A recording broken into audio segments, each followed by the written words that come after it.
Joining me now to talk about how Michigan is improving its school system and how the schools are preparing our kids for college is Mike Tenbusch, Vice President of Educational Preparedness at the United Way for Southeastern Michigan, and John Austin, President of the Michigan State Board of Education.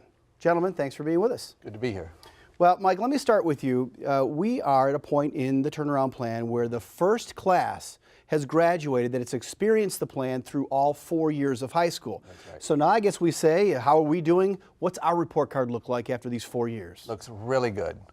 But when we started in 2008, the schools at Cody and Osborne, just an example, their senior class was only 23% the size of their freshman class from 4 years earlier. Our goal was to get it to 80%, and we hit that number exactly. When you add in the other two schools at Melvindale and Van Dyke Lincoln, we can see that more than 500 kids graduated under the change conditions than they would have under the status quo in 2008. That's a huge impact, not just on those 500 kids, but on our region. And of course, we've identified those schools as a way to learn more, help those kids, but learn more. John, what is the experience at the state level? What can we learn, and what is just writ large the state of graduation rates here in Michigan? And one thing we've learned and one thing we want to keep providing is high expectations and a college career-ready curriculum for all students. We put that in place really 10 or 12 years ago, and it provides the needed sort of platform, strong foundational skills in math and communications, as well as delivering those skills in a variety of contexts, and then really encouraging and trying to support the different ways particular schools can implement, whether it's a career-themed or it's a small high school model, or if it's a variety of delivery that integrates project-based and community service. All of those are rich ways to support high learning, but the starting point is appreciating all these young people can learn and they can make progress if they've got a good school with good leadership and great support for teachers that can deliver these rigorous expectations to help them be ready for college and their next steps, whatever they may be, even in the work world. And that's the prize we're looking toward. We're talking about college readiness, graduation rates, obviously integral to that. But what about the other metrics? ACT scores, for example. Mike, what's happening? What is our report card there, and what can we do to move in a better direction? We've got a long way to go and people moving in the right direction. So at the United Way, we think about making Detroit the best city to work and live by 2030. And we think you measure that by having the most college and career-ready class, which would require ACT scores of 21. Boston and Charlotte lead the nation right now at 19. Detroit, unfortunately, is in 15s.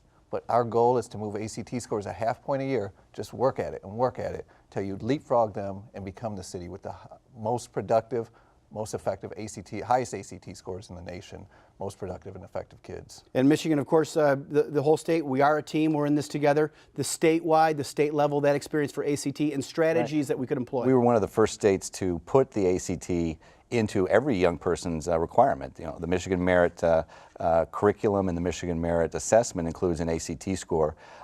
These high expectations, when we launched them, just as other states who've made great success in moving the needle like Massachusetts, folks said it would increase graduation or decrease graduation rates. We see more dropouts if we expect more. We've seen just the opposite. We've seen more kids get engaged with learning as they're challenged and they're supported. So we're seeing our graduation rates improve, and we're seeing our movement on the ACT, as Mike says, overall, even with all the students in the state taking it, which is not true of other states, just kids on their way to college take it, we're just moving the needle there. So it suggests high expectations as well as good new models of delivery supported by the kinds of innovations we're seeing at the schools involved in the turnaround plan can help even those who had miles to travel get to the goal that we want for all kids and be well prepared for their next steps in life. Mike, the turnaround plan itself is kind of the ultimate goal of success there, is the elimination of the plan. In other words, if we can get to these goals as a community of families and teachers, educators, and students, these things we're employing inside the plan will just become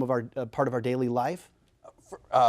In many ways, yes. Turning around, giving principals the power to make decisions, having teachers who personalize relationships instruction with kids.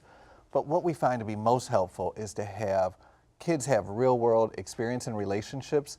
So a big part of what we do is get companies like Deloitte and Ernst & Young to bring their folks into the schools and to have the kids go work at the companies as well. that's something that we actually have to accelerate and deepen. So that corporate commitment making a difference. John, are there things that we're not doing that we can begin to do? And I ask it the other way, what are we doing that we should maybe stop doing in schools? And Mike just alluded to it, we have to replace an old model of particularly the high school from the industrial era where there's some college-bound folks and then there's a vocational track and then there's some people we just try to civilize and teach, checkbook math, with the idea everyone needs to learn a set of robust foundational skills to be college and career ready, but they can learn them in a variety of contexts, including all need exposure to the workplace and how to apply their work in real-world situations, whether it's at a hospital or in an engineering firm or in a school if they want to be teachers. So we need to integrate the career preparation with the academic preparation, and we have the rigorous standards, but we're not providing enough support for